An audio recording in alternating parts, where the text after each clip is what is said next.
Malappuram Areekode തെരട്ടമ്മലിൽ football മത്സരത്തിനുണ്ടായ അപകടത്തിൽ സംഘാടകർക്കെതിരെ police കേസെടുത്തു. അനുമതിയില്ലാതെ കരിമരുന്ന് പ്രയോഗിച്ചതിനും പടക്കം പൊട്ടിച്ചതിനുമാണ് കേസ്.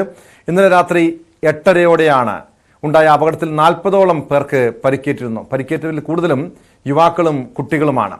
ആരുടെയും നില ഗുരുതരമല്ല. സെവൻസ് ഫുട്ബോൾ ഫൈനൽ മത്സരത്തിന് മുന്നോടിയായി നടത്തിയ കരിമരുന്ന് പ്രയോഗത്തിനിടെയാണ് പടക്കം കാണികൾക്കിടയിലേക്ക് പൊട്ടിത്തെറിച്ച് അപകടമുണ്ടായത്. സെവൻസ് ഫുട്ബോൾ ഗ്രൗണ്ട് എന്ന് പറഞ്ഞാൽ വളരെ അടുത്തായിരിക്കും. ഗാലറിയും അതുപോലെ തന്നെ കളി നടക്കുന്ന ഫീൽഡൊക്കെ അടുത്താണ്. അപ്പോൾ തീർച്ചയായിട്ടും ഏറ്റവും സുരക്ഷ വലിയ ഇപ്പോൾ നമുക്ക് പല ഗാലറികൾ തകരുന്ന വാർത്തകൾ നിരന്തരമായി ഇപ്പോൾ സംഘടനകൾ ഇതൊക്കെ വരികയാണ്. അപ്പോൾ ഇതും കൂടി അവർ വളരെ ശ്രദ്ധിക്കണം. കാരണം ഇന്നലത്തെ അപകടം എന്ന് പറഞ്ഞാൽ വലിയൊരു അപകടം ഒഴിവായതാണ്. അപ്പോൾ തീർച്ചയായിട്ടും ഈ ഗ്രൗണ്ട് പരിസരത്തല്ലാതെ പുറത്ത് കുറച്ച് മാറി സുരക്ഷ ക്രമീകരണത്തോടുകൂടി ചെയ്യേണ്ട ഒരു കാര്യമാണിത്.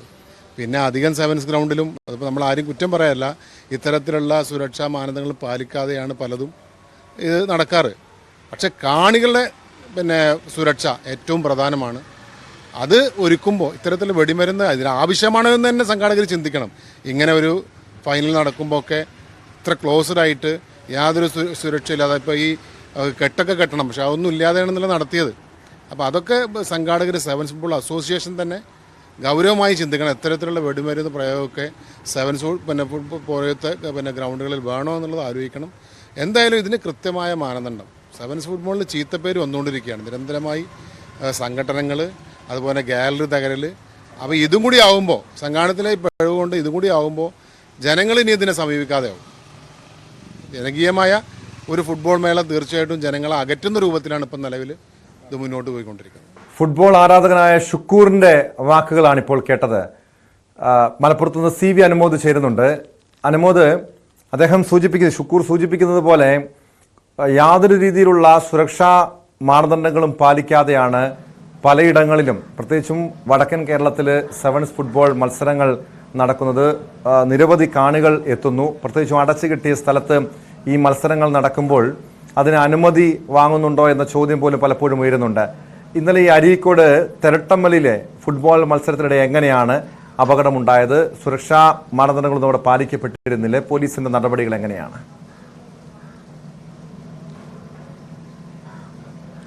ടോം, ഒരു തിരുത്തുണ്ട്. അദ്ദേഹത്തിൻ്റെ പേര് ഷൗക്കത്ത് ഉപ്പൂടൻ എന്നാണ്. അദ്ദേഹം മലപ്പുറത്തെ ഫുട്ബോൾ ലവേഴ്സ് ഫോറത്തിൻ്റെ പ്രതിനിധിയാണ്.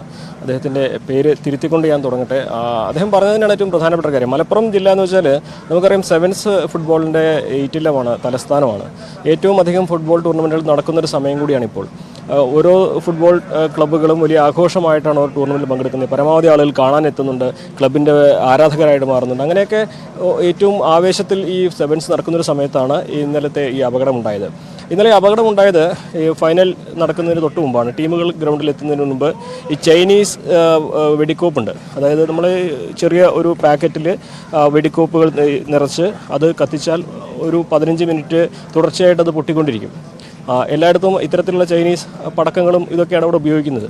അങ്ങനെ 2 ഇത്തരത്തിലുള്ള പാക്കറ്റുകളുണ്ടായിരുന്നു. ഇത് കൃത്യമായിട്ട് മണ്ണിൽ ഉറപ്പിച്ചിരുന്നില്ല. അതായത് വീഴാതിരിക്കാനും ചെരിഞ്ഞ് വീഴാതിരിക്കാനുള്ള ബലം കല്ല് വെച്ചോ തടസ്സങ്ങൾ വെച്ചോ അങ്ങനെ ഉറപ്പിച്ചിരുന്നില്ല.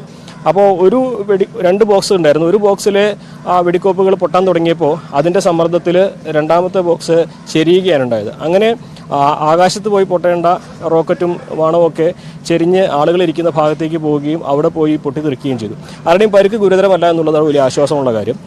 ഇത് പൊട്ടിത്തെറിച്ചപ്പോൾ അതിൻ്റെ പൊള്ളലേറ്റവരുണ്ട്. പിന്നെ ആളുകൾ ചെതറി ഓടിയപ്പോൾ ചെറിയ തിക്കും തിരക്കിലും പരിക്കേറ്റവരുണ്ട്. അതൊക്കെ വലിയ അപകടം ആവാതിരുന്നത് വലിയ ഭാഗ്യമാണ്.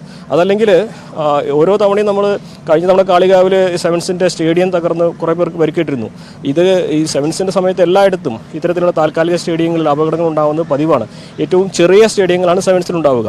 അപ്പോൾ ഈ ഏറ്റവും ചെറിയ സ്റ്റേഡിയങ്ങളിൽ പരമാവധി ആളുകൾ കുത്തി നിറഞ്ഞിരിക്കുന്ന ഒരവസ്ഥയാകും. അവിടെ ഇത്തരത്തിലൊരു അപകടം സംഭവിച്ചാൽ അത് വലിയ ദുരന്തത്തിലേക്ക് വഴിമാറാനുള്ള സാഹചര്യങ്ങളൊക്കെ ഉണ്ട്. അതുകൊണ്ട് തന്നെ ഇനി പോലീസിൻ്റെ ഭാഗത്ത് നമ്മൾ സംസാരിച്ചപ്പോൾ മനസ്സിലാക്കാനായത് പോലീസിനോട് ഈ സംഘാടകർ ഈ ഒരു കരിമരുന്ന് പ്രയോഗത്തെക്കുറിച്ചോ അത്തരത്തിലുള്ള കാര്യങ്ങളെക്കുറിച്ചോ ഒന്നും തന്നെ അറിയിപ്പ് നൽകിയിരുന്നില്ല എന്നുള്ളതാണ്. അതുകൊണ്ട് തന്നെ അവർക്ക് അതിൻ്റെ മുകളിൽ നിയന്ത്രണം ഉണ്ടായില്ല. സംഘാടകരുടെ ഭാഗത്ത് പറ്റിയ ഒരു വലിയ പിഴവാണത്.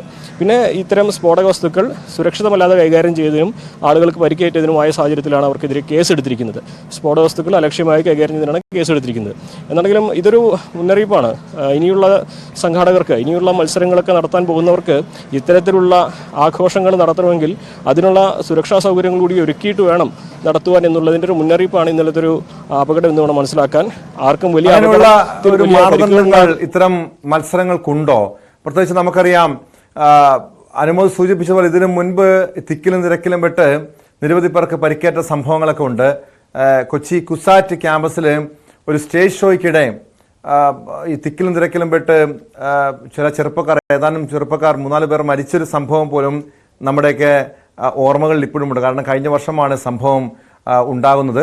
അതിനുശേഷം ക്യാമ്പസുകളിലൊക്കെ പരിപാടികൾ നടക്കുമ്പോൾ കൃത്യമായ സുരക്ഷാ മാനദണ്ഡങ്ങൾ പാലിക്കുന്നുണ്ടോ എന്ന് അധികൃതർ, ആ കോളേജ് അധികൃതരോ അല്ലെങ്കിൽ സ്കൂൾ അധികൃതരോ ഉറപ്പാക്കേണ്ടതാണ്. ഇതുപോലുള്ള ടൂർണമെന്റുകൾ സംഘടിപ്പിക്കുമ്പോഴും അവിടെ ഉത്തരവാദിത്തപ്പെട്ടവർ അല്ലെങ്കിൽ സംഘാടകരായിട്ടുള്ളവർ ഈ സുരക്ഷാ മാനദണ്ഡങ്ങൾ പാലിച്ചുകൊണ്ട് ഇത് നടത്തണമെന്ന ഒരു നിയമമൊക്കെ ഉള്ളതല്ലേ?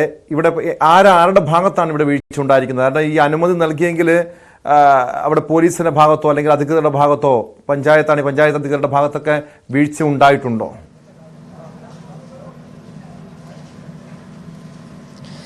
ടോം, സാധാരണഗതിയിൽ മലപ്പുറത്ത് ഒരു പഞ്ചായത്തിൽ തന്നെ 2-3 ഇടങ്ങളിൽ ഒരേ സമയത്ത് സെവൻസിന് ടൂർണമെൻറ്റ് നടക്കും.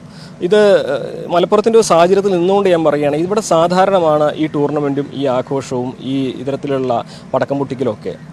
മാത്രമല്ല, ഇത് നിയമവിരുദ്ധമായിട്ടുള്ള പടക്കമല്ല. നമ്മളൊക്കെ തന്നെ സാധാരണ കടയിൽ പോയി വാങ്ങിക്കുന്ന ഈ ചൈനീസിൻ്റെ വെടിക്കോപ്പുകളും പടക്കങ്ങളൊക്കെയാണ് ഇവിടെ ഉപയോഗിച്ചിട്ടുള്ളത്. അതിന് പ്രത്യേകിച്ച് നമ്മൾ ലൈസൻസ് എടുക്കേണ്ട ആവശ്യമൊന്നുമില്ല. പക്ഷേ ഇത്തരത്തിൽ ആൾ കൂടുന്ന സമയത്ത് സുരക്ഷിതമാണ് ആളുകളെന്ന് ഉറപ്പാക്കി ഇത് പൊട്ടിക്കും, ഇങ്ങനെയുള്ള സാഹചര്യങ്ങൾ ഉണ്ട് എന്നുള്ളത് അവർ സംഘാടകർ പോലീസിനെ അറിയിക്കേണ്ടതായിരുന്നു എന്നുള്ളതാണ് ഇവിടെ ഏറ്റവും പ്രധാനപ്പെട്ട കാര്യം. അതല്ലാതെ നമുക്കിപ്പോൾ തൃശ്ശൂർ പൂരത്തിനോ മറ്റു പൂരങ്ങൾക്കോ അനുമതി എടുക്കേണ്ട പോലെ ഈ ചൈനീസ് പടക്കം ഒട്ടിക്കുന്നതിന് അനുമതി എടുക്കേണ്ട സാഹചര്യമൊന്നുമില്ല. പക്ഷേ ആൾ കൂടുമ്പോൾ പോലീസിനോട് പറയണം, ഇങ്ങനെയാണ് ഞങ്ങളിത് നടത്താൻ പോകുന്നത്, ഇവിടെ ഇത്തരം സാഹചര്യങ്ങളുണ്ട്. അങ്ങനെയാണെങ്കിൽ പോലീസിനത് ഉറപ്പാക്കാൻ പറ്റും, സുരക്ഷ ഉറപ്പാക്കാനുള്ള ഉത്തരവാദിത്വം പോലീസിന് ഉണ്ട്. സ്വാഭാവികമായിട്ടും ഇവിടെ സംഭവിക്കാതിരുന്നത് അത്തരത്തിലൊരു കമ്മ്യൂണിക്കേഷനാണ്. ഇവിടെ മലപ്പുറത്ത് മിക്കവാറും സെവൻസ് ടൂർണമെൻറ്റിൽ സംഭവിച്ചുകൊണ്ടിരിക്കുന്നതും ഇത്തരത്തിലുള്ള പല ആശയവിനിമയത്തിലെ പ്രശ്നങ്ങളാണ്. ഇതൊക്കെ ലഘൂകരിച്ച് കാണുന്ന ഒരു തരത്തിലാണ് ഇതിൻ്റെ നടത്തിപ്പുകൾ ഉണ്ടാവുക. കാരണം കളിയാണ് പ്രധാനം, ബാക്കിയുള്ളതൊക്കെ മലപ്പുറംകാർക്ക് സെക്കൻഡറിയാണ്. എവിടെ ഇരുന്ന് കാണുന്നു അതിൻ്റെ തിക്കും തിരക്കൊന്നും മലപ്പുറംകാരെ സംബന്ധിച്ച് പ്രശ്നമല്ല. അവരെ സംബന്ധിച്ച് കളി ആസ്വദിച്ച് മടങ്ങി പോവുക എന്നുള്ളതാണ്. അപ്പോൾ എപ്പോഴും അങ്ങനെ ഒരു കൺസെപ്റ്റുള്ള ആളുകളെ സംബന്ധിച്ച് നമ്മൾക്ക് എഴുതി തയ്യാറാക്കിയ നിയമങ്ങൾ പൂർണ്ണമായിട്ടും ഈ ഗ്രൗണ്ടുകളിലൊന്നും പാലിക്കപ്പെടുമെന്ന് കരുതാനാകില്ല. ഇവിടെ നമുക്ക് പറയാൻ കഴിയുന്ന കാര്യം, സംഘാടകർ ഇത്തരം കാര്യങ്ങളിൽ കുറച്ചുകൂടി ജാഗ്രത കാണിക്കണം എന്നുള്ളത് മാത്രമാണ്. ടോം, വ്യക്തമാണ്. മലപ്പുറത്ത് നിന്ന് CV അനുമോദാണ് വിവരങ്ങൾ നൽകിയത്. മലപ്പുറത്ത് സെവൻസ് ഫുട്ബോൾ മത്സരത്തിനിടെയാണ് അപകടമുണ്ടായ. നിരവധി പേർക്ക് പരിക്കേറ്റുന്ന സംഭവത്തിൽ സംഘാടകർക്കെതിരെ പോലീസ് കേസെടുത്തിട്ടുണ്ട്.